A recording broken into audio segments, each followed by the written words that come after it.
Hey y'all, what's up? It's another episode of Notable Prisons and the Inmates that Occupy them. First off, I'm gonna just say this. I hope y'all had a great Christmas. Secondly, you don't even need to get your lighters ready because he may not get cooked. But we're gonna go and take a trip down south.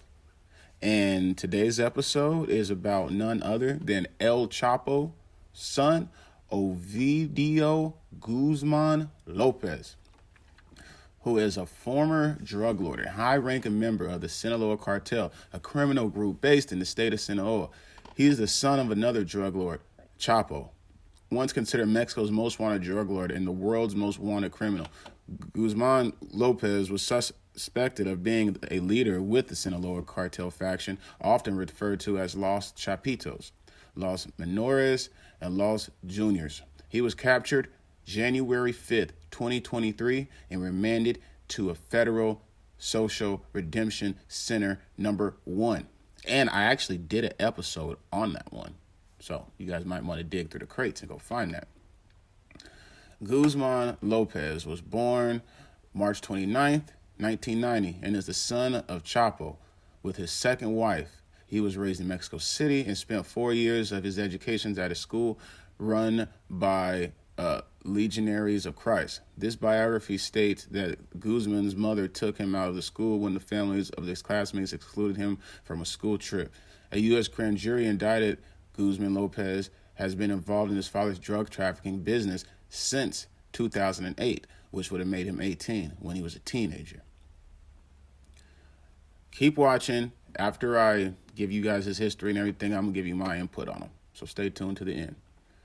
The Officer of Foreign Assets Control of the United States Department of Treasury named him a key lieutenant of his father's and the Sinaloa cartel in 2012 sanctions Foreign Narcotics Kingpin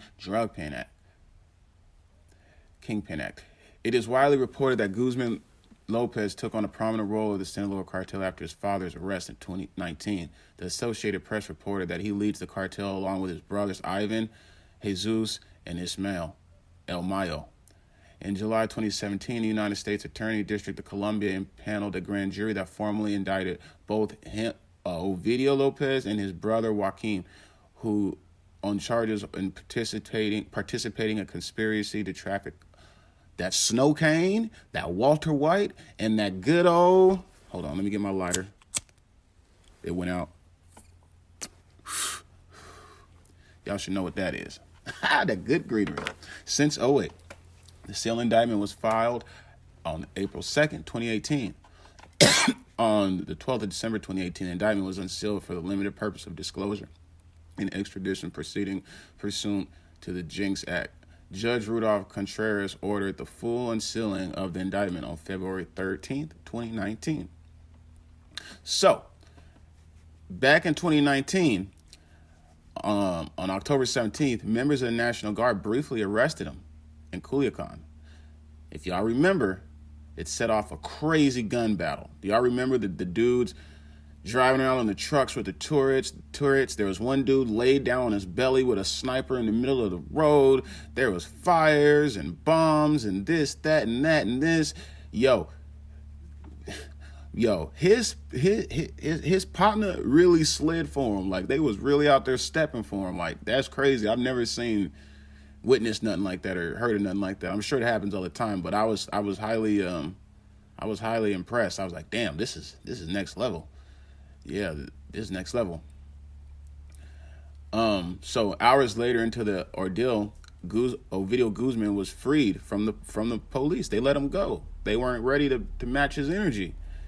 And President Manuel Lopez Obrador saying he supported the decision in order to prevent more bloodshed. The next month, however, one of the officers who arrested Ovidio, identified as Eduardo, was assassinated. Now, fast forward. On January 5th, 2023, the authorities arrested Guzman Lopez in the Jesus Maria district of Culiacan.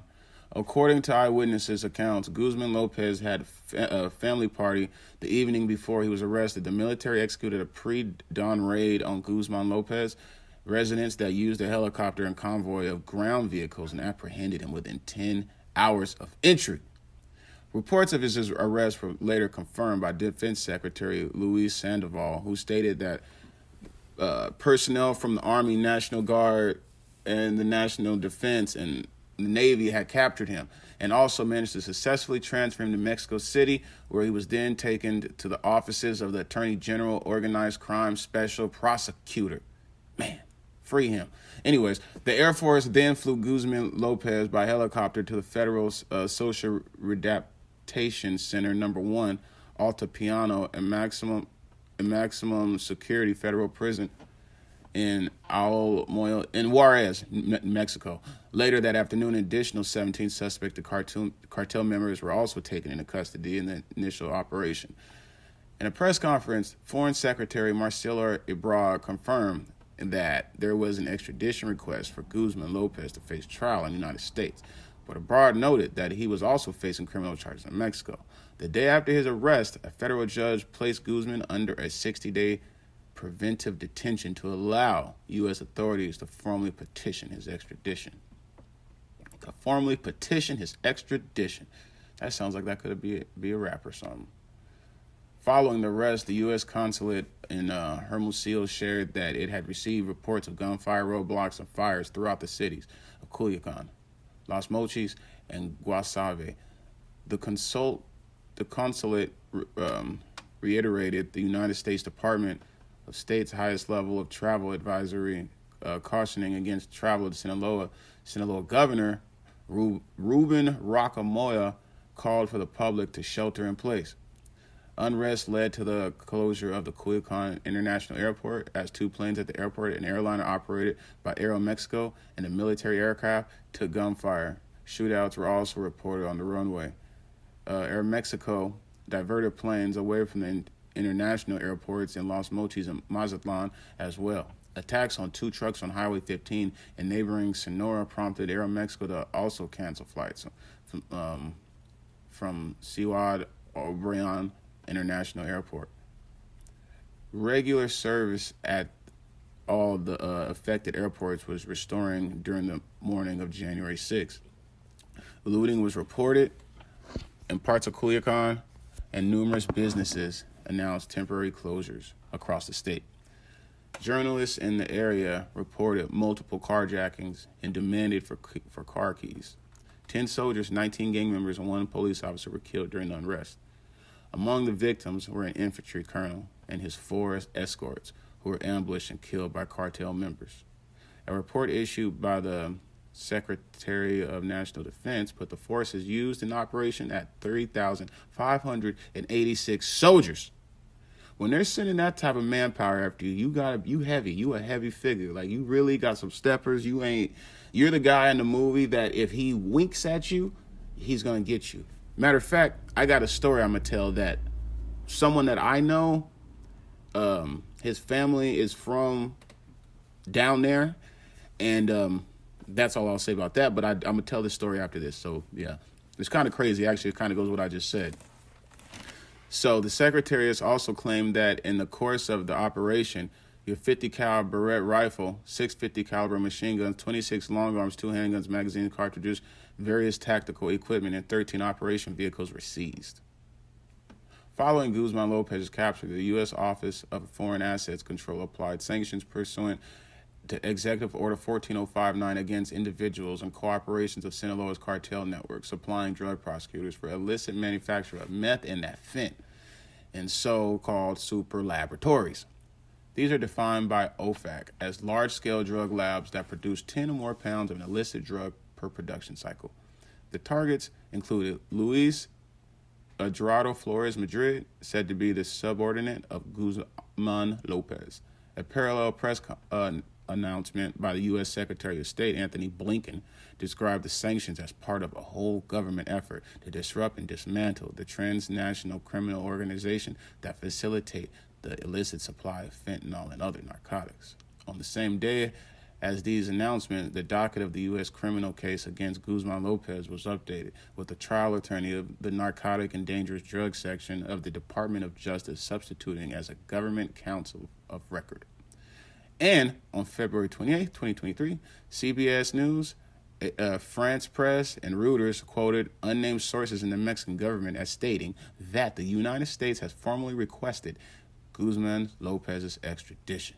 And on September 15, 2023, the government of Mexico extradited Guzmán Lopez to the United States to face drug trafficking charges. U.S. Attorney General Merrick Garland described the extradition as the most recent step in the Justice Department effort to attack every aspect of the cartel's operations. So, you guys are probably wondering, like, what he's looking at. Well, these are his charges. Conspiracy to distribute 5 keys or more of Snowcane, 500 grams or more of that Walter White, and 1,000 keys of that good old lettuce that was presented to us by the heavens. I'm in love with Mary Jane. She, intending and knowing that such substances will be unlawfully imported into the United States. Now get this. This is what makes this super interesting. His penalty is a mandatory minimum of 10 years to life. 10 years mandatory minimum to life. And yeah.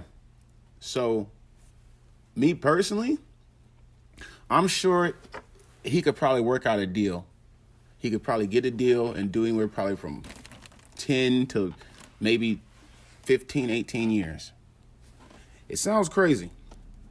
But anyone that's ever done like more than like 20 years that got struck out, they always tell me one thing. They wish they would have took the deal. So maybe he'll take the deal and get up out of there. Growing up in the area that I grew up in, we're super close to Mexico. Like, we're in close proximity. Our state borders Mexico.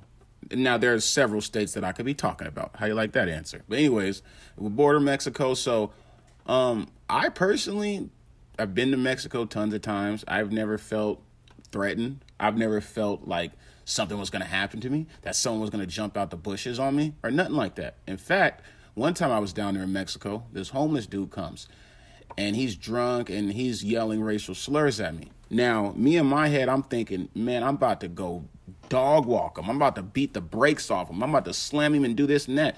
But then I'm like, you know what? I'm not in America. Let me just chill. Okay? So, but cut to the chase, bystanders, they chased this dude down the street and around the corner. And I don't know what happened from there because I ended up going in the club. Second thing I want to tell you.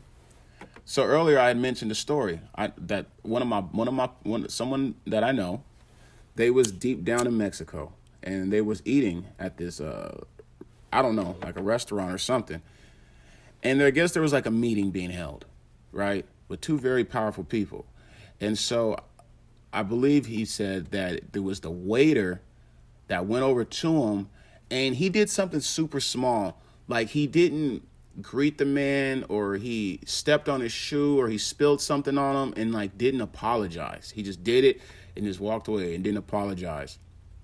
And according to my buddy, that guy that had that was upset at the other person, I guess he was like Quick Draw McGraw and just drew down on him in the middle of the thing, and everyone's watching I'm not too sure if he actually let off and hit him, or if he just kind of like drew down on him and just like, put the fear of God in him or something. But anyways, if you made it this far, I appreciate you. Like, comment, and subscribe. Thank you.